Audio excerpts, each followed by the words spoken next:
The doorbell above the glass entrance chimed softly as Ethan Caldwell stepped into the boutique, a man whose presence could silence a room. He had come to buy a rare diamond ring for an upcoming gala, but the moment his eyes met hers, time stopped. The young woman behind the counter, her posture, her eyes, the gentle curve of her smile, she looked exactly like his ex-wife, Alyssa, the woman he'd lost years ago and never stopped thinking about. His breath caught in his chest, his heart thudded once, hard, like the echo of a memory he'd spent years burying. For a second, he thought he was seeing a ghost. But ghosts don't hand you jewelry boxes with trembling hands. What was she doing here, or rather, what was this face doing here, haunting him in the form of a stranger? The millionaire, known for his composure and confidence, found himself speechless, frozen in disbelief. And as she looked up at him, offering a polite smile that didn't recognize him, Ethan's world tilted on its axis. Something wasn't right. The timing. The resemblance. The name tag on her uniform that read, Alina. Was it a coincidence, or fate trying to say something he wasn't ready to hear? Before we go further, if you believe in kindness, second chances, and the power of love that heals, make sure to like, comment, share, and subscribe to Kindness Corner. This story might just remind you how fate can surprise us when we least expect it. For years, Ethan Caldwell had built walls around himself. A self-made millionaire in his late 40s, he had everything that screamed success, luxury cars, a glass penthouse above the city, and a name that commanded respect. But behind all of it, his heart had remained cold, sealed off since the day his wife, Alyssa, walked out. Their marriage had fallen apart not because of betrayal or lack of love, but because Ethan had chosen ambition over affection. Long nights at the office. Missed dinners. Words said in anger. And then, one evening, she had simply left a note, "I hope you find what you're looking for." He never did. Years passed, and the ring he once bought for her anniversary still sat in a drawer, untouched, like his heart. Until that day, when a saleswoman with her same face and voice shattered his calm in a jewelry store. The boutique glimmered with soft gold light, filled with the scent of polished glass and faint perfume. Alina, the young woman who resembled his ex-wife, was helping him with choices, unaware of the storm inside him. Every word she spoke made him flinch, not because of what she said, but because it sounded exactly like her. Even the way she tucked a loose strand of hair behind her ear, the same gesture Alyssa used to make when she was thinking. He wanted to ask her questions, where she was from, what her story was, if she had someone in her life. But he couldn't. How do you tell a stranger she looks like the woman who broke you and taught you love in the same breath? As Alina showed him a diamond ring, she mentioned it was part of a charity collaboration. A portion of the sales went to a foundation that helped single mothers start new lives. Something about her tone softened him. She wasn't just doing a job. She cared. That struck him deeply because Alyssa, too, had once run a charity before their marriage fell apart.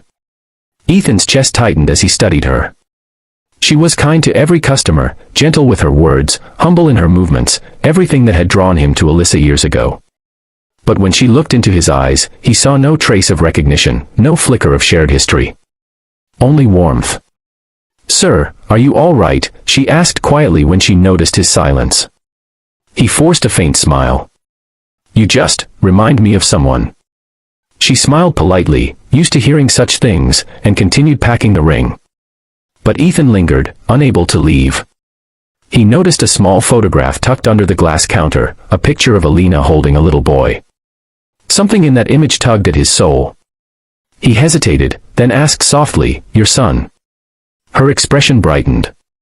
"Yes. His name's Noah. He's 6.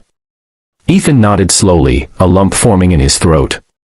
The resemblance, the kindness, the quiet strength, it was all too much. He thanked her, took the ring, and walked out into the city's winter wind. But her face stayed in his mind like a melody that refused to fade. That night, Ethan couldn't sleep. The image of Alina, and that small boy, replayed endlessly in his head. Something about her story felt unfinished, as if fate had placed her in his path for a reason. The next day, he found himself driving past the boutique again, just to see her through the window. She was laughing with a coworker, alive, real, human. Not a ghost. And in that moment, he realized something he hadn't felt in years, hope. He began visiting the boutique more often, each time under some excuse. A gift for a client.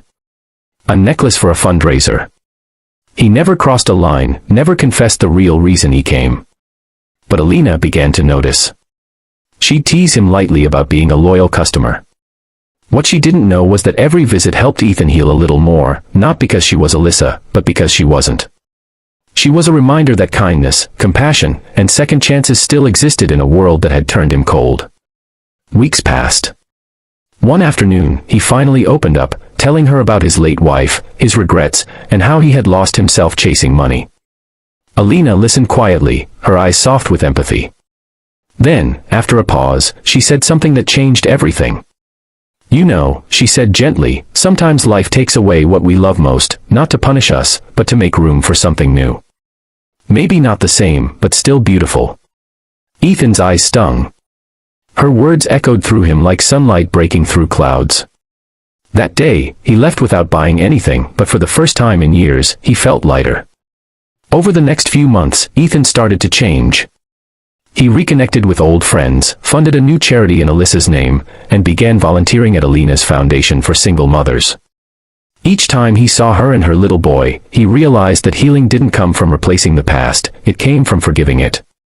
And though Ethan and Alina's story never turned romantic, it became something far more meaningful, a friendship built on understanding, empathy, and the quiet grace of second chances.